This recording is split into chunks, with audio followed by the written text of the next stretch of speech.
hospitalized in Dikelia, a British sovereign base area on Cyprus. It's part of British overseas territory that falls outside of Cypriot jurisdiction. You got moved from Cuba's Little America right into Cyprus's Little Britain. Why Dikelia? The UK and the US remain close allies. The last place Cypher would think to look for you is inside their own system. That's what kept you safe in British military hospital for 9 years. The safest place from a whale is inside its own belly. You were a regular Geppetto. Well, it wasn't Pinocchio who led me out to safety. So who was that guy? Cypher went so far as to attack British territory, burning their own ally. That's how badly they wanted you dead. He said I was in a British military hospital. But the doctor had a Greek accent. They hire locally. Easier to trust them. Dikelia is also home to Greek Cypriots, after all. What about the Turks? They haven't returned to the south. Not yet. The Cyprus dispute is still a long way from resolved. The country is just as split as it was in '74. Turkish Cypriots in the north, Greek Cypriots in the south. Between them, the Green Line, the UN established. And Dikelia sits right on top of it. It does. Part of the buffer zone between the two groups. Another reason it was the perfect place to hide you. Easy to spot any outsiders snooping around. So how do things stand? Now, last year, the Turks declared that the Turkish Republic of Northern Cyprus is an independent state, though it's only Turkey that recognizes it. In the past, the Greeks and Turks lived side by side in the same villages. There are reasons to fight. Those came from the outside. Greece, Turkey, Britain, America, they all have their own stake in pitting the two sides against each other. But once you spark something like this, it's impossible to control. Both sides build up grudges like debt, without the foresight to see that each act of revenge just fans the flames, and then it's too late for other nations to rush in with peace talks. The embers keep on smoldering. Each nation's arrogance only breeds anarchy. The world is paralyzed by this hunger for revenge. Cyprus is no different.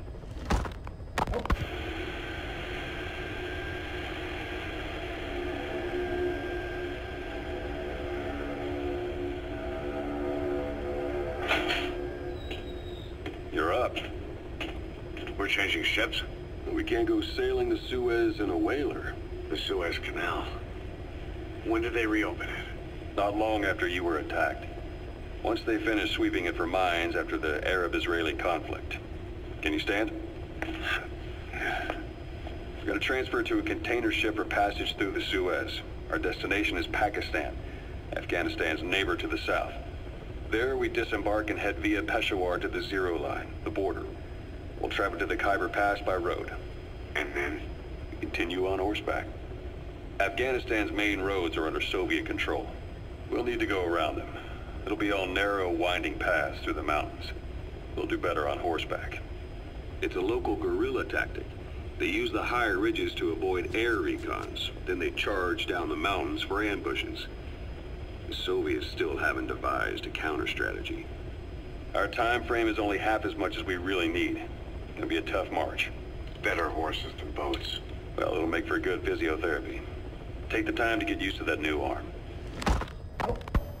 While the Soviets have indicated they are not participating in the Los Angeles Olympics, primarily because the United States has made no attempt to guarantee the safety of the Soviet Union's athletes, the United States is increasingly demonstrating the belief that the issue has nothing to do with its preparations, and in fact this is retaliation for the Western nations' boycott of the previous Moscow Olympics.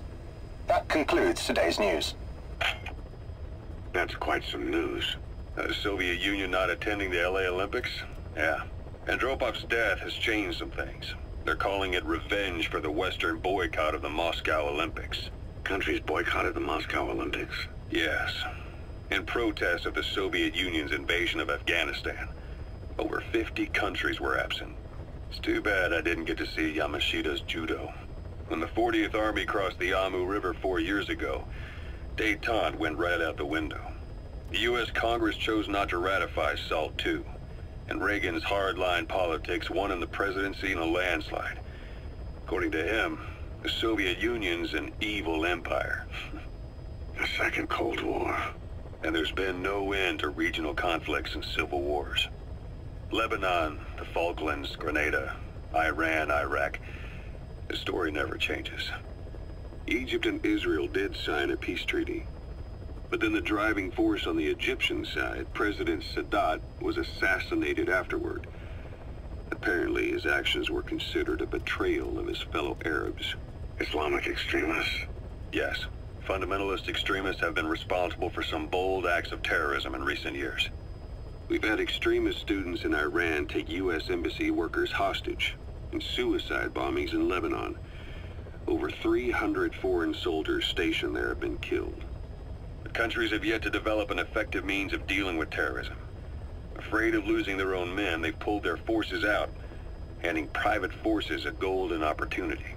Private forces? Small armies with no national affiliation, working for the highest bidder. That's right, they got the idea from you. After Motherbase went down, they began spreading to meet the soaring demand. Miller's organization is just one of many PFs now. The entire world is after you. But at the same time, it needs you too. Miller told me about what happened in the Caribbean 9 years ago. You do remember Miller. You'd formed a private army with him.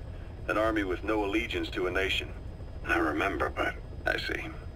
You're not sure what's fact and what's a fantasy caused by the coma. It's still all a mess, huh? All I can do is tell you the facts as they were told to me.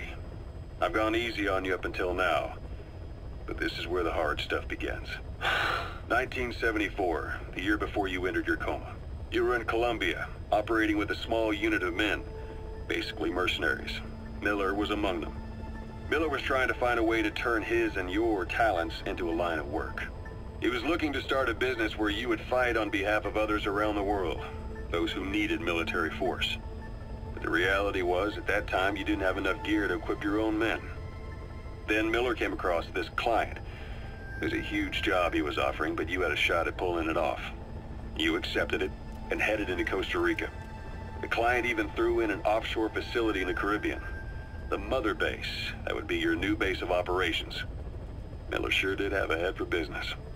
As your mission went on, your unit grew and grew. More weapons, more money. Before you knew it, you were commanding 300 men. As the organization got bigger, your military powers swelled to match. It got so the international community couldn't afford to ignore you. You were just too damn successful for your own good. You, your men, had worn out your welcome. Everyone was out for you. East, West, First World, Third. It was only a matter of time before someone took you down. And that was XOF. Officially, they're an anti-terror unit under the CIA. In reality, they're Cypher's private strike force. They lured you to Cuba using Chico, the Nicaraguan revolutionary kid, and Passe, a mole who worked for Cypher as bait. While you were gone, XOF, posing as a nuclear inspection team, stormed Motherbase. At the same time, C4 they placed on the strut legs went off. The whole thing went down in minutes. XOF.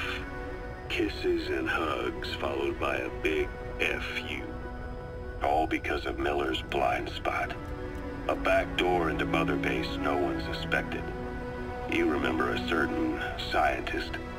Huey was responsible for bringing the inspection team on board, giving the enemy a perfect opportunity to hit you at home. You were returning from Cuba when it happened. Motherbase came damn close to taking you with it into the Caribbean. Those of your men out on assignment returned right away. They refused to believe the wreckage in the water they found was Motherbase. But they checked the coordinates again and again, until reality finally settled in. You were supposed to die that day. That was XOF's primary objective. As far as most folks know, you did. The first doctor to see you wasn't even sure what he was looking at. Before they'd even finished operating, your men moved you to that hospital in Cyprus. It was a woman named Eva who arranged that. Rings a bell, huh? Most men in your condition would have been written off right from the start. But you survived. You went straight down to hell, and they pulled you out. Your eye wide open. Full of venom. The days of naked snake are long gone. Welcome back, Venom Snake. This world still needs you. Here, Snake, try this on. A prosthetic arm. Yeah, Miller was calling it the arm that wasn't there. The physiotherapy's going well. Your arm's bulked up enough for it to fit. There. Perfect. A little time with it, and it'll work better than the real thing. What do you think? Huh. I can still feel my real arm. Well, you better get used to this one quick. You have any pain? Every now and then. Where? My fingertips. My left fingertips. Sounds like phantom pain. Your brain still remembers your old hand. Yeah. What about your vision? Can you see okay? Yeah, at the moment. Now, the shrapnel in your skull is pressing on your optic nerve. I'm told any hard impact could have an effect on your visual cortex. Yeah. The doctor mentioned that. Your brain might process visual information incorrectly. In other words, you could have hallucinations. You might see things that aren't there, or not see things as they really are. You experienced any of that? I think so. When? Right after I wake up. Colors look faded. Colors, huh? Well, that's not a major concern in and of itself, but it could mean the difference between life and death in the field. You'll need to watch out for that. I will. All right. You should continue your physio. We'll be arriving soon. It's the last chance you'll get.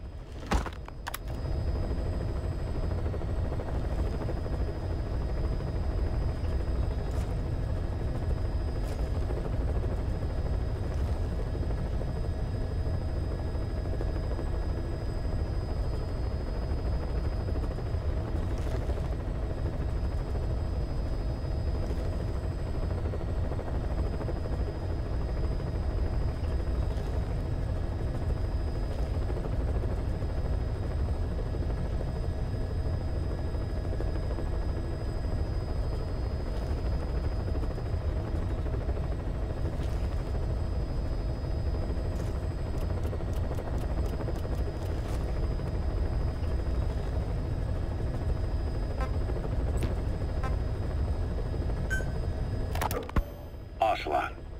I hear they started calling you Shalashaska in Afghanistan. What's that about? You know the term Sharashka?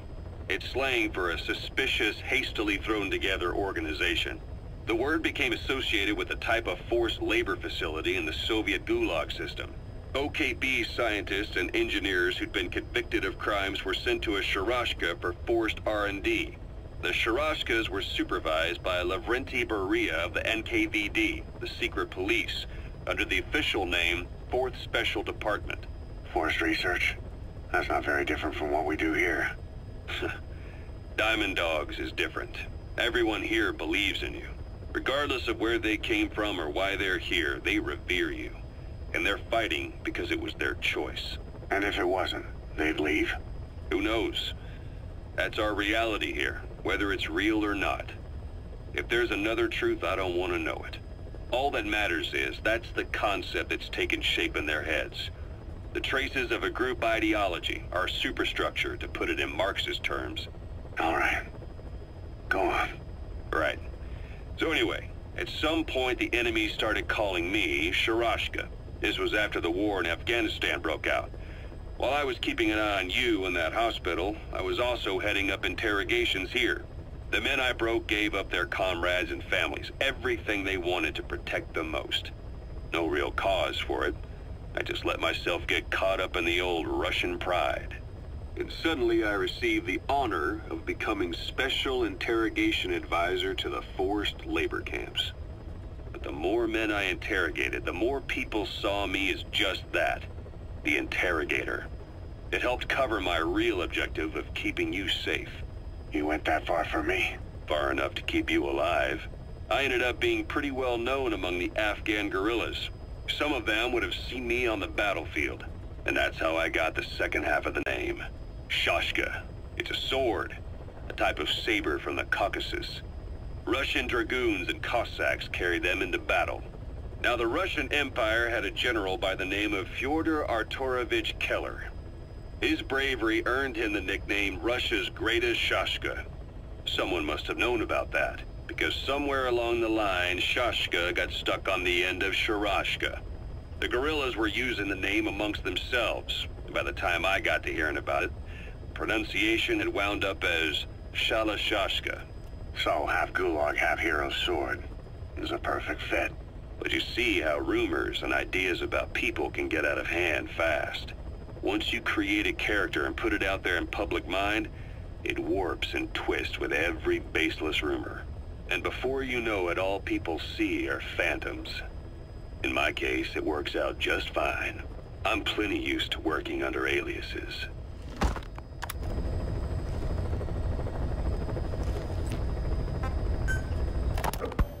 So SALT 2 still hasn't gone into effect. That treaty was drawn up to limit not just the size of the U.S. and Soviet Union's nuclear arsenals, but also their delivery systems. The whole deal. Just when we thought all those years of negotiations had paid off, somebody decides to invade Afghanistan. The timing couldn't have been worse. The president was in the middle of the SALT 2 talks back then. You mean while you were busy trying to stop Peace Walker? I heard. President Ford was meeting with the General Secretary in Vladivostok. In his absence, the political brass in America detected what they didn't realize was false nuclear launch data from Peace Walker, and were on the verge of ordering a retaliatory nuclear strike. Coleman's big idea? Humans are incapable of destroying themselves. Turns out he never knew what humans are capable of. If that AI, the boss, hadn't found a way to stop the fake data transmission, they probably would have gone ahead with the launch. Deterrence was revealed as the pipe dream it was. All thanks to you. And her. The U.S.-Soviet talks looked set to fall through. What happened in Nicaragua no doubt helped trigger a change of heart. But in the end... The times define the politics. When you've grabbed their tail, they turn and bite your hand. I first met you 20 years ago now. The place was Selenouyarsk in the Soviet Union. We were enemies. I was with the GRU. You were still fighting for America. 1964. Operation Snake Eater. Its objective? The assassination of the legendary soldier known as the Boss. When you returned home successful, they awarded you the title Big Boss.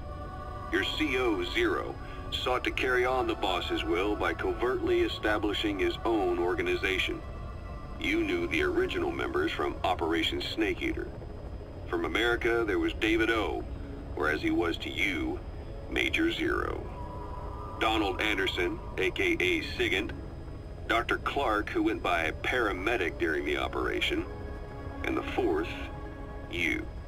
From China, there was Eva. And me, Ocelot, from the Soviet Union. 6 in total. To us, government notions of friend and foe were meaningless. As were East and West, we joined forces by our will alone. Our objective was to fulfill the boss's dying wish, to make the world one. And to do it, Zero used the Philosopher's Legacy, the secret war fund you obtained during Operation Snake Eater. This organization would go on to become Cypher. I, on the other hand, was left with the problem. You only recovered half of the legacy. I had to locate the other half myself. When I found the funds, I passed them on to Zero, just as you wanted. I still trusted him in those days. We thought what he was doing was the boss's will, until he started that one project. Les enfants terribles, Zero called it. You parted ways, as did Eva, leaving only Anderson and Clark still with him. I maintained limited contact, although truth be told, we were just keeping tabs on one another. The reason was always you.